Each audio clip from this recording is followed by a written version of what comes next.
Grab a sheet of acrylic from your local hardware store and take organic peanut or almond butter and spread it onto it in the shape of a circle.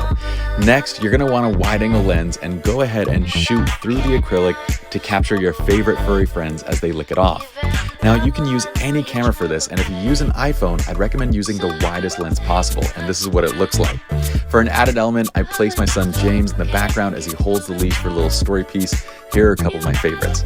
Hope you all enjoyed. Please follow me here on TikTok and Instagram.